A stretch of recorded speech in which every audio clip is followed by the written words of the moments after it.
मेरे प्यारे देशवासियों, नमस्कार। हम देख रहे हैं कि किस प्रकार से देश पूरी ताकत के साथ कोविड-19 के खिलाफ लड़ रहा है। पिछले 100 वर्षों में यह सबसे बड़ी महामारी है और इसी पैंडेमिक के बीच भारत ने अनेक प्राकृतिक आपदाओं का भी डटकर मुकाबला किया है। इस दौरान साइक्लोन अम्फान आया, साइक्लोन निसर्ग आया, अनेक राज्यों में बाढ़ आई, छोटे बड़े अनेक भूकंप आए, भूस्खलन हुए। अभी पिछले 10 दिनों में ही देश ने फिर 2 बड़े साइक्लोन्स का सामना किया। पश्चिमी तट पर साइक्लोन ताउते और पूर्वी कोस्ट पर साइक्लोन यास। इन दोनों चक्रवातों ने कई राज्यों को प्रभावित किया है। देश और देश की जनता इनसे पूरी ताकत से लड़ी और कम से कम जानहानि सुनिश्चित की। हम अब ये अनुभव करते हैं कि पहले के वर्षों की तुलना में ज्यादा से ज्यादा लोगों की जान बचा पा रहे हैं। विपदा के इस कठिन और असाधारण परिस्थिति में साइक्लोन से प्रभावित हुए सभी राज्यों के लोगों ने जिस प्रकार से साहस का परिचय दिया है, इस संकट की घड़ी में बड़े धैर्य के साथ, अनुशासन के साथ मुकाबला किया है, मैं आदरपूर्वक, हृदयपूर्वक सभी नागरिकों की सराहना करना चाहता हूं। जिन लोगों ने आगे बढ़कर राहत और बचाव के कार्य में हिस्सा लिया, ऐसे सभी लोगों की जितनी सराहना करें उतनी कम है। मैं उन सबको सैल्यूट करता हूं।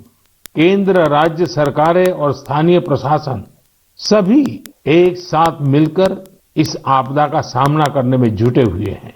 मैं उन सभी लोगों के प्रति अपनी संवेदना व्यक्त करता हूं जिन्होंने अपने करीबियों को खोया है। हम सभी इस मुश्किल घड़ी में उन लोगों के साथ मजबूती से खड़े हैं जिन्होंने इस आपदा का नुकसान झेला है। मेरे प्यारे देशवासियों, चुनौती कितनी ही बड़ी हो, भारत का विजय का संकल्प भी हमेशा उतना ही बड़ा रहा है। देश की सामूहिक शक्ति और हमारे सेवा भाव ने देश को हर तूफान से बाहर निकाला है। हाल के दिनों में हमने देखा है कि कैसे हमारे डॉक्टर्स, नर्सेस और फ्रंटलाइन वॉरियर्स, उन्होंने खुद की चिंता छोड़कर दिन रात काम किया और आज भी कर रहे हैं। इस सब के बीच कई लोग ऐसे भी हैं जिनकी कोरोना की सेकेंड वेव से लड़ने में बहुत बड़ी भूमिका रही है। मुझसे मन की बात के कई श्रोताओं ने नमो ऐप पर और पत्र के द्वारा इन वॉरियर्स के बारे में चर्चा करने का आग्रह किया है। साथियों, जब सेकेंड वेव आई, अचानक से ऑक्सीजन की मांग कई गुना बढ़ गई। तो बहुत बड़ा चैलेंज था। मेडिकल ऑक्सीजन का देश के दूर सुदूर हिस्सों तक पहुंचाना अपने आप में बड़ी चुनौती थी। ऑक्सीजन टैंकर ज्यादा तेज चले, छोटी सी भी भूल हो तो उसमें बहुत बड़े विस्फोट का खतरा होता है। इंडस्ट्रियल ऑक्सीजन का उत्पादन करने वाले काफी प्लांट देश के पूर्वी हिस्सों में हैं। वहां से दूसरे राज्यों में ऑक्सीजन पहुंचाने के लिए भी कई दिन का समय लगता है। देश के सामने आई इस चुनौती में देश की मदद की क्रायोजेनिक टैंकर चलाने वाले ड्राइवर्स ने, ऑक्सीजन एक्सप्रेस ने, एयरफोर्स के पायलट्स ने, ऐसे अनेकों लोगों ने युद्ध स्तर पर काम करके हजारों लाखों लोगों का जीवन बचाया। आज मन की बात में हमारे साथ ऐसे ही एक साथी जुड़ रहे हैं, यूपी के जौनपुर के रहने वाले श्रीमान दिनेश उपाध्याय जी। दिनेश जी, नमस्कार। सर जी प्रणाम। सबसे पहले तो मैं चाहूंगा कि आप जरा अपने बारे में हमें जरूर बताइए। सर, हमारा नाम दिनेश बाबुलनाथ उपाध्याय है। मैं गांव हसनपुर, पोस्ट जमुआ, जिला जौनपुर का निवासी हूं सर। उत्तर प्रदेश से हैं? हाँ सर जी। और सर, हमारा एक लड़का है, 2 लड़की और औरत और माँ बाप। और आप क्या करते हैं? सर, मैं ऑक्सीजन का टैंकर चलाता हूं सर, लिक्विड ऑक्सीजन का। बच्चों की पढ़ाई ठीक से हो रही है?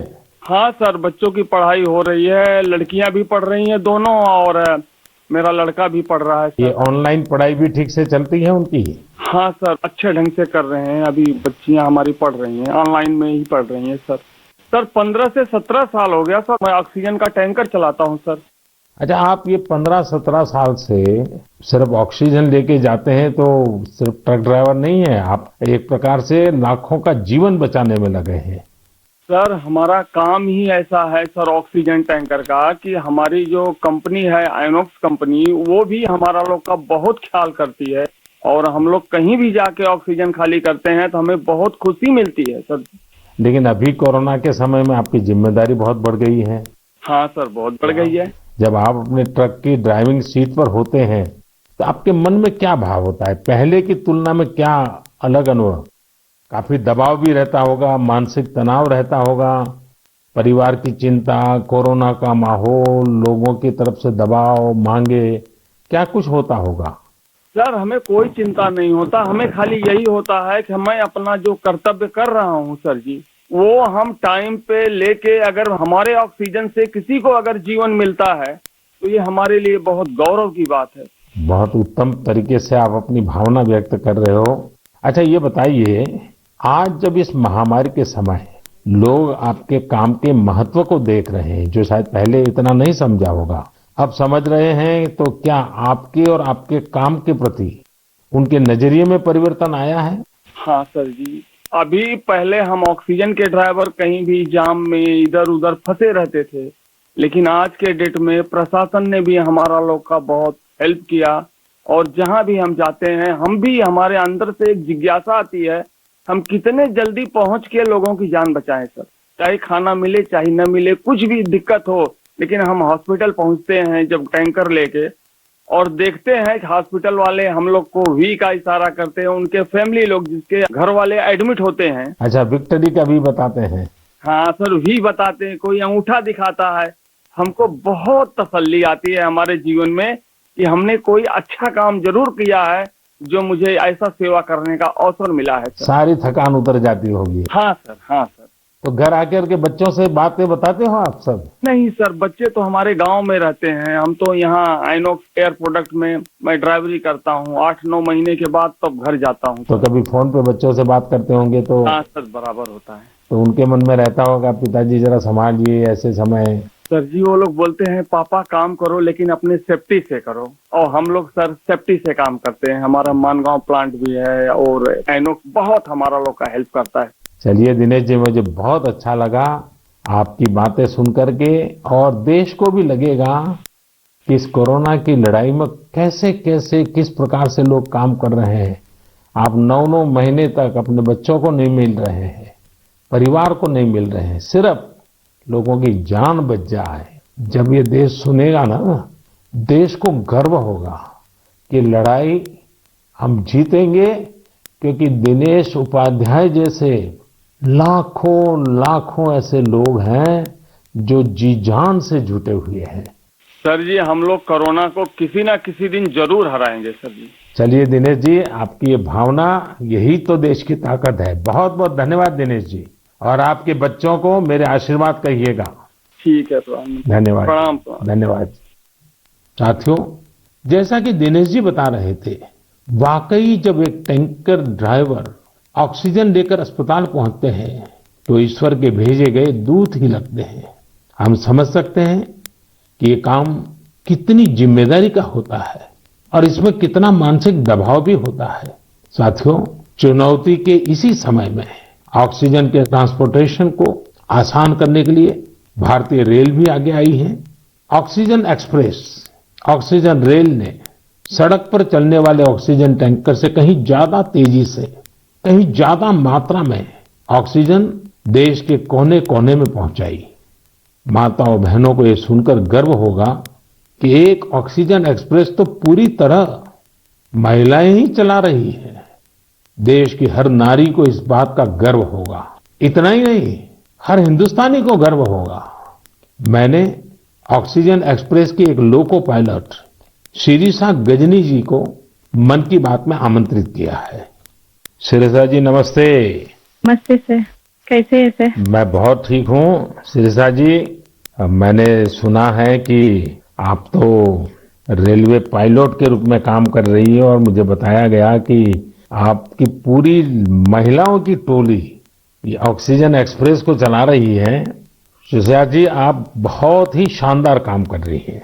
कोरोना काल में आपकी तरह अनेक महिलाओं ने आगे आकर कोरोना से लड़ने में देश को ताकत दी है। आप भी नारी शक्ति का एक बहुत बड़ा उदाहरण है। लेकिन देश जानना चाहेगा, मैं जानना चाहता हूं कि आपको ये मोटिवेशन कहां से मिलता है? सर मुझको मोटिवेशन मेरा फादर मदर भी है सर। मेरा फादर गवर्नमेंट एम्प्लॉय है sir. Actually I am having 2 elder sisters. We are 3 members, ladies only. But my father giving very encourage to work. My first sister doing government job in bank work, and I am settled in railway. My parents only encouraging me. अच्छा शिरिषा जी, आपने सामान्य दिनों में भी railway को अपनी सेवाएं दी हैं, ट्रेन को स्वाभाविक चला है, लेकिन जब ये एक तरफ ऑक्सीजन की इतनी मांग और जब आप ऑक्सीजन को लेके जा रही है तो थोड़ा जिम्मेदारी भरा काम होगा, थोड़ी और जिम्मेवारी होगी।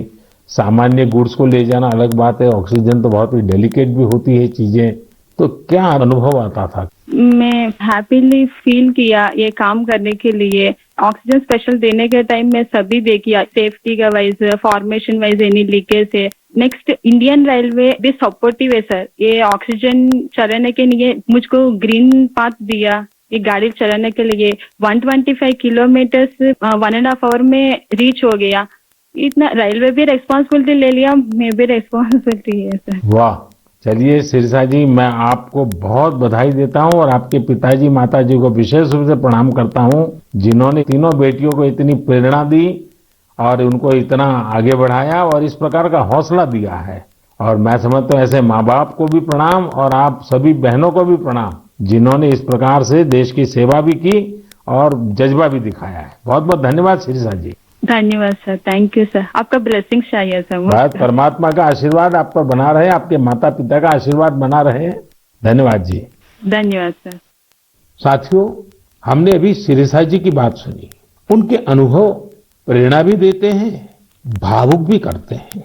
वास्तव में ये लड़ाई इतनी बड़ी है कि इसमें रेलवे की ही तरह हमारा देश जल, थल, नभ तीनों मार्गों से काम कर रहा है। एक और खाली टैंकर्स को एयरफोर्स के विमानों द्वारा ऑक्सीजन प्लांट तक पहुंचाने का काम हो रहा है। दूसरी ओर नए ऑक्सीजन प्लांट बनाने का काम भी पूरा किया जा रहा है। साथ ही विदेशों से ऑक्सीजन कॉन्सेंट्रेटर्स और क्रायोजेनिक टैंकर्स भी देश में लाए जा रहे हैं। इसलिए इसमें नेवी भी लगी, एयरफोर्स भी लगी, आर्मी भी लगी और डीआरडीओ जैसी हमारी संस्थाएं भी जुटी हैं। हमारे कितने ही वैज्ञानिक, इंडस्ट्री के एक्सपर्ट्स और टेक्नीशियन भी युद्ध स्तर पर काम कर रहे हैं। इन सब के काम को जानने की, समझने की जिज्ञासा सभी देशवासियों के मन में है। इसलिए हमारे साथ हमारी एयरफोर्स के ग्रुप कैप्टन पटनायक जी जुड़ रहे हैं। पटनायक जी, जय हिंद। सर जय हिंद। सर मैं ग्रुप कैप्टन ए.के. पटनायक हूँ, वायुसेना स्टेशन हिंडन से बात कर रहा हूँ। पटनायक जी, कोरोना से लड़ाई के दौरान आप बहुत बड़ी जिम्मेवारी संभाल रहे हैं। दुनिया भर में जाकर के टैंकर लाना, टैंकर यहाँ पहुंचाना। मैं जानना चाहूंगा कि एक फौजी के नाते एक अलग प्रकार का काम आपने किया है। मरने मारने के लिए दौड़ना होता है, आज आप जिंदगी बचाने के लिए दौड़ रहे हैं। कैसा अनुभव हो रहा है? सर इस संकट के समय में हमारे देशवासियों को मदद कर सकते हैं, ये हमारे लिए बहुत ही सौभाग्य का काम है सर। और ये जो भी हमें मिशंस मिले हैं, हम बखूबी से उसको निभा रहे हैं। हमारी ट्रेनिंग और सपोर्ट सर्विसेज जो है हमारी पूरी मदद कर रहे हैं। और सबसे बड़ी चीज है सर, इसमें जो हमें जॉब सेटिस्फैक्शन मिल रही है वो बहुत ही हाई लेवल पे है और इसी की वजह से हम कंटिन्यूअस ऑपरेशंस कर पा रहे हैं। कैप्टन, आप इन दिनों जो प्रयास किए हैं और वो भी कम से कम समय में सब कुछ करना पड़ा है, उसमें अभी इन दिनों क्या रहा आपका? सर पिछले 1 महीने से हम कंटिन्यूअसली ऑक्सीजन टैंकर्स और liquid oxygen containers domestic destination और इंटरनेशनल डेस्टिनेशन दोनों से उठा रहे हैं सर। करीब 1600 सॉर्टी से ज्यादा एयरफोर्स कर चुकी है और 3000 से ज्यादा घंटे हम उड़ चुके हैं। करीब 160 इंटरनेशनल मिशन कर चुके हैं। इस वजह से हम हर जगह से ऑक्सीजन टैंकर्स, जो पहले अगर डोमेस्टिक में 2 से 3 दिन लगते थे, हम उसको 2 से 3 घंटे में एक जगह से दूसरी जगह पहुंचा सकते हैं सर। और इंटरनेशनल मिशन में भी with in 24 hours continuous round the clock operations करके पूरी एयरफोर्स इसमें लगी हुई है कि जितनी जल्दी हो सके हम जितने ज्यादा टैंकर ला सकें और देश की मदद कर सके सर। कैप्टन, आपको इंटरनेशनल में अभी कहाँ कहाँ दौड़ भागना पड़ा? सर शॉर्ट नोटिस पे हमें सिंगापुर, दुबई, बेल्जियम, जर्मनी और यूके, ये सब जगह पे different fleets of the Indian air force sir, IL-76, C-17 और बाकी सारे विमान गए थे, C-130, जो बहुत ही शॉर्ट नोटिस पे ये मिशन प्लान करके हमारी ट्रेनिंग और जोश की वजह से हम टाइमली इन मिशन को कंप्लीट कर पाए सर। देखिए, इस बार देश गर्व अनुभव करता है कि जल हो, थल हो, नभ हो, हमारे सारे जवान इस कोरोना के खिलाफ लड़ाई में लगे हैं। और कैप्टन, आपने भी बहुत बड़ी जिम्मेवारी निभाई है, तो मैं आपको भी बहुत बधाई देता हूं। Sir thank you so much sir. हम अपनी पूरी कोशिश में जी जान के साथ लगे हुए हैं और मेरी बेटी भी मेरे साथ है सर, अदिति। अरे वाह! नमस्ते मोदी जी। नमस्ते बेटी, नमस्ते। अदिति, आप कितने साल की हैं? मैं 12 साल की हूँ और मैं क्लास 8 में पढ़ती हूँ। तो ये पिताजी बाहर जाते हैं, यूनिफॉर्म में रहते हैं। हाँ, उनके लिए मुझे बहुत प्राउड लगता है, बहुत गर्व महसूस होता है कि वो इतना सब महत्वपूर्ण काम कर रहे हैं। जो सारे कोरोना पीड़ित लोग हैं उनकी मदद इतनी ज्यादा कर रहे हैं और इतने सारे देशों से ऑक्सीजन टैंकर्स ला रहे हैं, कंटेनर्स ला रहे हैं। लेकिन बेटी तो पापा को बहुत मिस करती है ना? हाँ, मैं बहुत मिस करती हूँ उन्हें। वो आजकल ज्यादा घर पे रह भी नहीं पा रहे हैं क्योंकि इतने सारे इंटरनेशनल फ्लाइट्स में जा रहे हैं और कंटेनर्स और टैंकर्स उनके प्रोडक्शन प्लांट्स तक पहुंचा रहे हैं ताकि जो कोरोना पीड़ित लोग हैं उनको टाइमली ऑक्सीजन मिल सके और उनकी जान बच सके। तो बेटा, ये जो ऑक्सीजन के कारण लोगों की जान बचाने वाला काम तो अब घर घर में लोगों को पता चला है। जब तुम्हारे फ्रेंड सर्कल, तुम्हारे साथी स्टूडेंट जानते होंगे कि तुम्हारे पिताजी ऑक्सीजन की सेवा में लगे हैं, तो तुम्हारे प्रति भी बड़े आदर से देखते होंगे वो लोग। हाँ, मेरे सारे फ्रेंड्स भी बोलते हैं कि तुम्हारे पापा इतना ज्यादा इम्पोर्टेंट काम कर रहे हैं और तुम्हें भी बहुत प्राउड लगता होगा। और तब मुझे इतना ज्यादा गर्व अनुभव होता है। और मेरी जो सारी फैमिली है, मेरे नाना नानी, दादी, सब लोग भी मेरे पापा के लिए बहुत प्राउड है। मेरी मम्मी, और वो लोग भी डॉक्टर्स हैं, वो लोग भी दिन रात काम कर रहे हैं। और सारी आर्म फोर्सेस, मेरे पापा के सारे स्क्वाड्रन के अंकल्स और सारी जो फोर्सेस हैं, सब लोग, सारी सेना बहुत काम कर रही है। और मुझे यकीन है कि सबकी कोशिशों के साथ हम लोग कोरोना से ये लड़ाई जरूर जीतेंगे। हमारे यहाँ कहते हैं कि बेटी जब बोलती है ना, तो उसके शब्दों में सरस्वती विराजमान होती है। और जब अदिति बोल रही है कि हम जरूर जीतेंगे, तो एक प्रकार से ये ईश्वर की वाणी बन जाती है। अच्छा अदिति, अभी तो ऑनलाइन पढ़ती होगी? हाँ, अभी तो हमारे सारे ऑनलाइन क्लासेस चल रहे हैं और अभी हम लोग घर पे भी सारे फुल प्रिकॉशंस ले रहे हैं। और कहीं अगर बाहर जाना है तो फिर डबल मास्क पहन के और सब कुछ सारे प्रिकॉशंस और पर्सनल हाइजीन मेंटेन कर रहे हैं, सब चीजों का ध्यान रख रहे हैं। अच्छा बेटा, तुम्हारी क्या हॉबीज है, क्या पसंद है? मेरी हॉबीज हैं कि मैं स्विमिंग और बास्केटबॉल करती हूँ, पर अभी तो वो थोड़ा बंद हो गया है। और इस लॉकडाउन और कोरोना वायरस के दौरान मैंने बेकिंग और कुकिंग का बहुत ज्यादा मुझे शौक है। और मैं अभी सारे बेकिंग और कुकिंग करके, जब पापा इतना सारा काम करके आते हैं तो मैं उनके लिए कुकीज और केक बनाती हूँ। वाह वाह वाह! चलिए बेटा, बहुत दिनों के बाद तुम्हें पापा के साथ समय बिताने का मौका मिला है, बहुत अच्छा लगा। और कैप्टन, आपको भी मैं बहुत बधाई देता हूँ। लेकिन जब मैं कैप्टन को बधाई देता हूँ, मतलब सिर्फ आपको ही नहीं, सारे हमारे फोर्सेस, जल, थल, नभ, जिस प्रकार से जुटे हुए हैं, मैं सबको सैल्यूट करता हूँ। धन्यवाद भैया। Thank you sir. साथियों, वाकई हमारे इन जवानों ने, इन वॉरियर्स ने जो काम किया है, इसके लिए देश इन्हें सैल्यूट करता है। इसी तरह लाखों लोग दिन रात जुटे हुए हैं। जो काम वो कर रहे हैं वो उनके रूटीन काम का हिस्सा नहीं है। इस तरह की आपदा तो दुनिया पर 100 साल बाद आई है। एक शताब्दी के बाद इतना बड़ा संकट, इसलिए इस तरह के काम का किसी के पास कोई भी अनुभव नहीं था। इसके पीछे देश सेवा का जज्बा है और एक संकल्प शक्ति है। इसी से देश ने वो काम किया है जो पहले कभी नहीं हुआ। आप अंदाजा लगा सकते हैं, सामान्य दिनों में हमारे यहां एक दिन में 900 metric ton liquid medical oxygen का प्रोडक्शन होता था। अब ये 10 गुना से भी ज्यादा बढ़कर करीब करीब 9,500 मीट्रिक टन प्रतिदिन उत्पादन हो रहा है। इस ऑक्सीजन को हमारे वॉरियर्स देश के दूर सुदूर कोने तक पहुंचा रहे हैं। मेरे प्यारे देशवासियों, ऑक्सीजन पहुंचाने के लिए देश में इतने प्रयास हुए, इतने लोग जुटे। एक नागरिक के तौर पर ये सारे कार्य प्रेरणा देते हैं। एक टीम बनकर हर किसी ने अपना कर्तव्य निभाया है। मुझे बेंगलुरु से उर्मिला जी ने कहा है कि उनके पति लैब टेक्नीशियन है और ये भी बताया है कि कैसे इतनी चुनौतियों के बीच वो लगातार टेस्टिंग का काम करते रहे हैं। साथियों, कोरोना की शुरुआत में देश में केवल एक ही टेस्टिंग लैब थी, लेकिन आज 2,500 से ज्यादा लैब्स काम कर रही हैं। शुरू में कुछ 100 टेस्ट एक दिन में हो पाते थे, अब 20 लाख से ज्यादा टेस्ट एक दिन में होने लगे हैं। अब तक देश में 33 करोड़ से ज्यादा सैंपल की जांच की जा चुकी है। ये इतना बड़ा काम इन साथियों की वजह से ही संभव हो रहा है। कितने ही फ्रंटलाइन वर्कर्स सैंपल कलेक्शन के काम में लगे हुए हैं। संक्रमित मरीजों के बीच जाना, उनका सैंपल लेना, ये कितनी सेवा का काम है। अपने बचाव के लिए इन साथियों को इतनी गर्मी में भी लगातार पीपीई किट पहन के ही रहना पड़ता है। इसके बाद ये सैंपल लैब में पहुंचता है। इसलिए जब मैं आप सबके सुझाव और सवाल पढ़ रहा था तो मैंने तय किया कि हमारे इन साथियों की भी चर्चा जरूर होनी चाहिए। इनके अनुभवों से हमें भी बहुत कुछ जानने को मिलेगा।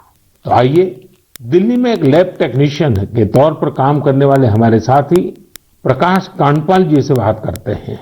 प्रकाश जी नमस्कार। नमस्कार आदरणीय प्रधानमंत्री जी। प्रकाश जी, सबसे पहले तो आप मन की बात के हमारे सभी श्रोताओं को अपने बारे में बताइए। आप कितने समय से ये काम कर रहे हैं और कोरोना के समय आपका क्या अनुभव रहा है? क्योंकि देश के लोगों को इस प्रकार से न टीवी पर दिखते हैं, न अखबार में दिखते हैं, फिर भी एक ऋषि की तरह लैब में रह करके काम कर रहे हैं। तो मैं चाहूंगा कि आप जब बताएंगे तो देशवासियों को भी जानकारी मिलेगी कि देश में काम कैसे हो रहा है। सर, मैं दिल्ली सरकार के स्वास्थ्य संस्थान institute of liver and biliary sciences नाम के हॉस्पिटल में पिछले 10 वर्षों से लैब टेक्नीशियन के रूप में कार्यरत हूँ। मेरा स्वास्थ्य क्षेत्र का अनुभव 22 वर्षों का है। आईएलबीएस से पहले भी मैं दिल्ली के Apollo hospital, Rajiv Gandhi cancer hospital, rotary blood bank जैसे प्रतिष्ठित संस्थान में काम कर चुका हूँ। सर, यद्यपि सभी जगह मैंने रक्त कोष विभाग में अपनी सेवाएं दी, परंतु पिछले वर्ष 1 अप्रैल 2020 से मैं आईएलबीएस के वायरोलॉजी डिपार्टमेंट के अधीनस्थ कोविड टेस्टिंग लैब में कार्य कर रहा हूँ। निस्संदेह कोविड महामारी में स्वास्थ्य एवं स्वास्थ्य से संबंधित सभी साधन संसाधनों पर अत्यधिक दबाव पड़ा, पर मैं इस संघर्ष के दौर को निजी तौर पर इसमें ऐसा अवसर मानता हूँ जब राष्ट्र, मानवता, समाज हमसे अधिक उत्तरदायित्व, सहयोग, हमसे अधिक सामर्थ्य और हमसे अधिक क्षमता के प्रदर्शन की अपेक्षा करता है और आशा करता है।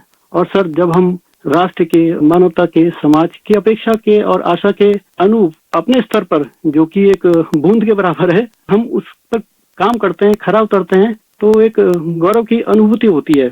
कभी जब हमारे घर वाले भी आशंकित होते हैं या थोड़ा उन्हें भय लगता है, तो ऐसे अवसर पे उनको स्मरण कराता हूँ कि हमारे देश के जवान, जो कि सदैव ही परिवार से दूर सीमाओं पर विषम और असामान्य परिस्थितियों में देश की रक्षा कर रहे हैं, उनकी तुलना में तो हमारा जोखिम जो है कम है, बहुत कम है। तो वो भी इस चीज को समझते हैं और मेरे साथ में एक तरह से वो भी सहयोग करते हैं और वो भी इस आपदा में समान रूप से जो भी सहयोग है उसमें अपनी सहभागिता निभाते हैं। प्रकाश जी, एक तरफ सरकार सबको कह रही है कि दूरी रखो, दूरी रखो, कोरोना में एक दूसरे से दूर रहो, और आपको तो सामने से होकर के कोरोना के जीवाणुओं के बीच में रहना ही पड़ता है, सामने से जाना पड़ता है। तो ये अपने आप में एक जिंदगी को संकट में डालने वाला मामला रहता है, तो परिवार को चिंता होना बहुत स्वाभाविक है। लेकिन फिर भी ये लैब टेक्नीशियन का काम सामान्य संजोगों में एक है और ऐसी पेंडेमिक स्थिति में दूसरा है, और वो आप कर रहे हैं तो काम के घंटे भी बहुत बढ़ गए होंगे, रात रात लैब में निकालना पड़ता होगा, क्योंकि इतना करोड़ों लोगों का टेस्टिंग हो रहा है तो बोझ भी बड़ा होगा। लेकिन अपनी सुरक्षा के लिए भी तो सावधानी रखते हैं कि नहीं रखते हैं? बिल्कुल रखते हैं सर। हमारे ILBS की जो लैब है वो WHO से मान्यता प्राप्त है, तो जो सारे प्रोटोकॉल हैं वो इंटरनेशनल स्टैंडर्ड के हैं। हम त्रिस्तरीय जो हमारी पोशाक है उसमें हम जाते हैं लैब में और उसी में हम काम करते हैं, और उसका पूरा डिस्कार्डिंग का, लेबलिंग का और उनको टेस्टिंग का एक पूरा प्रोटोकॉल है, तो उस प्रोटोकॉल के तहत काम करते हैं। तो सर ये भी ईश्वर की कृपा है कि मेरा परिवार और मेरे जानने वाले अधिकतर जो अभी तक इस संक्रमण से बचे हुए हैं। तो एक चीज है कि अगर आप सावधानी रखते हैं और संयम बरतते हैं तो आप थोड़ा बहुत इससे बचे रह सकते हैं। प्रकाश जी, आप जैसे हजारों लोग पिछले एक साल से लैब में बैठे हैं और इतनी जहमत कर रहे हैं, इतने लोगों को बचाने का काम कर रहे हैं, जो देश आज जान रहा है।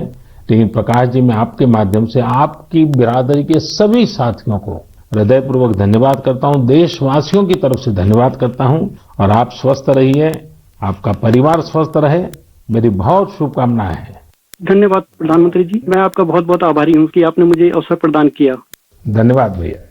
साथियों, एक प्रकार से बात तो मैंने भाई प्रकाश जी से की है, लेकिन उनकी बातों में हजारों लैब टेक्नीशियंस की सेवा की सुगंध हम तक पहुंच रही है। इन बातों में हजारों लाखों लोगों का सेवा भाव तो दिखता ही है। हम सभी को अपने जिम्मेदारी का भी बोध होता है। जितनी मेहनत और लगन से भाई प्रकाश जी जैसे हमारे साथी काम कर रहे हैं, उतनी ही निष्ठा से उनका सहयोग कोरोना को हराने में बहुत मदद करेगा। मेरे प्यारे देशवासियों, अभी हम हमारे कोरोना वॉरियर्स की चर्चा कर रहे थे। पिछले 1.5 सालों में हमने उनका खूब समर्पण और परिश्रम देखा है, लेकिन इस लड़ाई में बहुत बड़ी भूमिका देश के कई क्षेत्रों अनेक वॉरियर्स की भी है। आप सोचिए, हमारे देश पर इतना बड़ा संकट आया, इसका असर देश की हर एक व्यवस्था पर पड़ा। कृषि व्यवस्था ने खुद को इस हमले से काफी हद तक सुरक्षित रखा। सुरक्षित ही नहीं रखा, बल्कि प्रगति भी की, आगे भी बढ़ी। क्या आपको पता है कि इस महामारी में भी हमारे किसानों ने रिकॉर्ड उत्पादन किया है? किसानों ने रिकॉर्ड उत्पादन किया तो इस बार देश ने रिकॉर्ड फसल खरीदी भी की। इस बार कई जगहों पर तो सरसों के लिए किसानों को MSP से भी ज्यादा भाव मिला है। रिकॉर्ड खाद्यान्न उत्पादन की वजह से ही हमारा देश हर देशवासी को संबल प्रदान कर पा रहा है। आज इस संकट काल में 80 करोड़ गरीबों को मुफ्त राशन उपलब्ध कराया जा रहा है, ताकि गरीब के घर में भी कभी ऐसा दिन न आए जब चूल्हा न जले। साथियों, आज हमारे देश के किसान कई क्षेत्रों में नई व्यवस्थाओं का लाभ उठाकर कमाल कर रहे हैं। जैसे कि अगरतला के किसानों को ही लीजिए। ये किसान बहुत अच्छे कटहल की पैदावार करते हैं। इनकी मांग देश विदेश में हो सकती है, इसलिए इस बार अगरतला के किसानों के कटहल रेल के जरिए गुवाहाटी तक लाए गए। गुवाहाटी से अब ये कटहल लंदन भेजे जा रहे हैं। ऐसे ही आपने बिहार की शाही लीची का नाम भी सुना होगा। 2018 में सरकार ने शाही लीची को GI टैग भी दिया था, ताकि इसकी पहचान मजबूत हो और किसानों को ज्यादा फायदा हो। इस बार बिहार की ये शाही लीची भी हवाई मार्ग से लंदन भेजी गई है। पूरब से पश्चिम, उत्तर से दक्षिण, हमारा देश ऐसे ही अनूठे स्वाद और उत्पादों से भरा पड़ा है। दक्षिण भारत में विजयनगरम के आम के बारे में आपने जरूर सुना होगा। अब भला ये आम कौन नहीं खाना चाहेगा। इसलिए अब किसान रेल सैकड़ों टन विजयनगरम आम दिल्ली पहुंचा रही है। दिल्ली और उत्तर भारत के लोगों को विजयनगरम आम खाने को मिलेगा और विजयनगरम के किसानों को अच्छी कमाई होगी। किसान रेल अब तक करीब करीब 2 लाख टन उपज का परिवहन कर चुकी है। अब किसान बहुत कम कीमत पर फल, सब्जियां, अनाज देश के दूसरे सुदूर हिस्सों में भेज पा रहा है। मेरे प्यारे देशवासियों, आज 30 मई को हम मन की बात कर रहे हैं और संयोग से ये सरकार के 7 साल पूरे होने का भी समय है।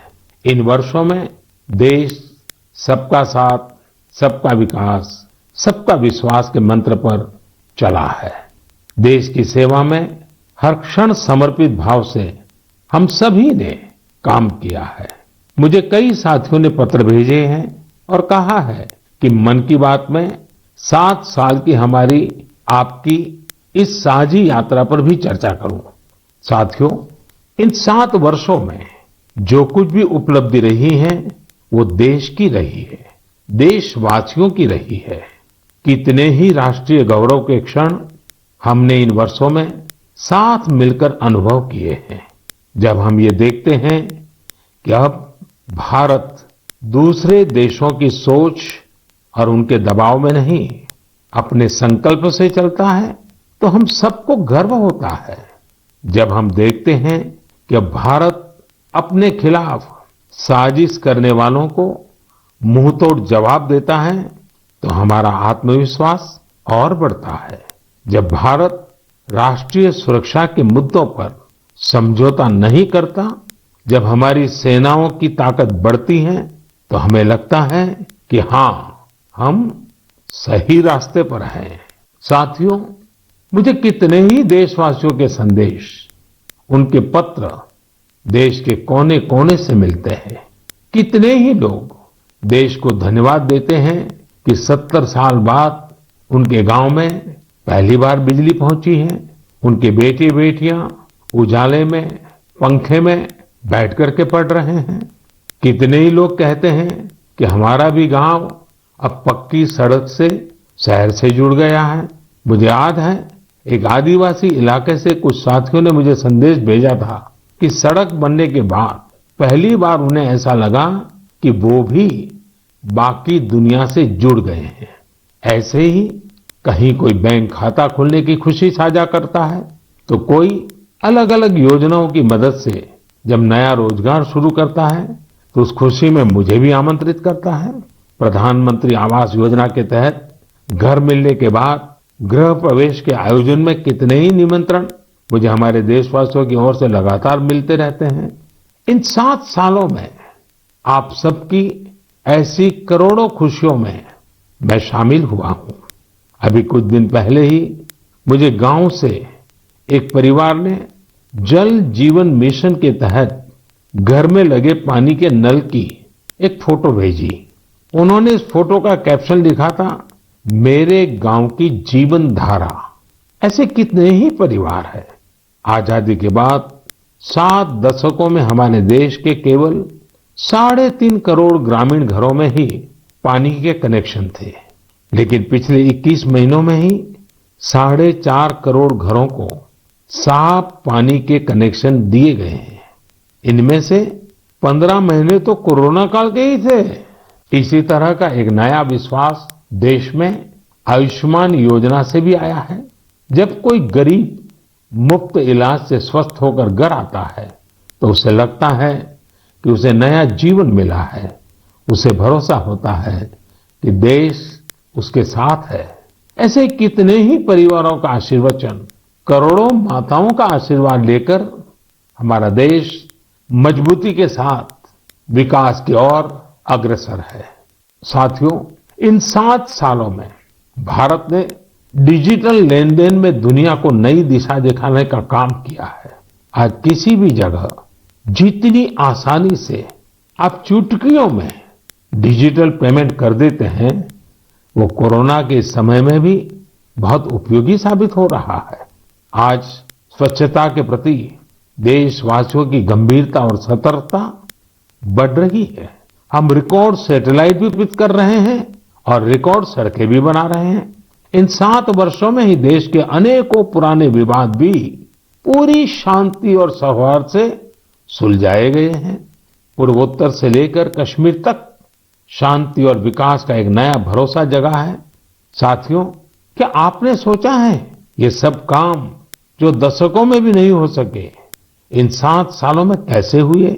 ये सब इसलिए संभव हुआ क्योंकि इन 7 सालों में हमने सरकार और जनता से ज्यादा एक देश के रूप में काम किया, एक टीम के रूप में काम किया, टीम इंडिया के रूप में काम किया।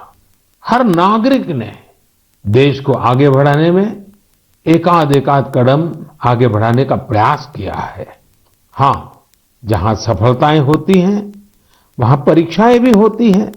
इन 7 सालों में हमने साथ मिलकर ही कई कठिन परीक्षाएं भी दी हैं और हर बार हम सभी मजबूत होकर निकले हैं। कोरोना महामारी के रूप में इतनी बड़ी परीक्षा तो लगातार चल रही है। ये तो एक ऐसा संकट है जिसने पूरी दुनिया को परेशान किया है। कितने ही लोगों ने अपनों को खोया है। बड़े बड़े देश भी इसकी तबाही से बच नहीं सके हैं। इस वैश्विक महामारी के बीच भारत सेवा और सहयोग के संकल्प के साथ आगे बढ़ रहा है। हमने पहली वेव में भी पूरे हौसले के साथ लड़ाई लड़ी थी।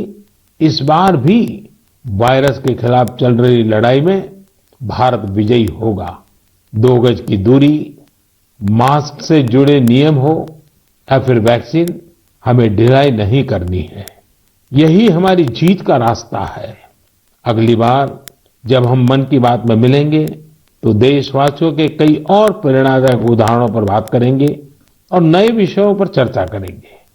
आप अपने सुझाव मुझे ऐसे ही भेजते रहिए। आप सभी स्वस्थ रहिए, देश को इसी तरह आगे बढ़ाते रहिए। बहुत बहुत धन्यवाद। बड़ी जानकारी मन की बात कार्यक्रम में प्रधानमंत्री नरेंद्र मोदी ने सभी कोरोना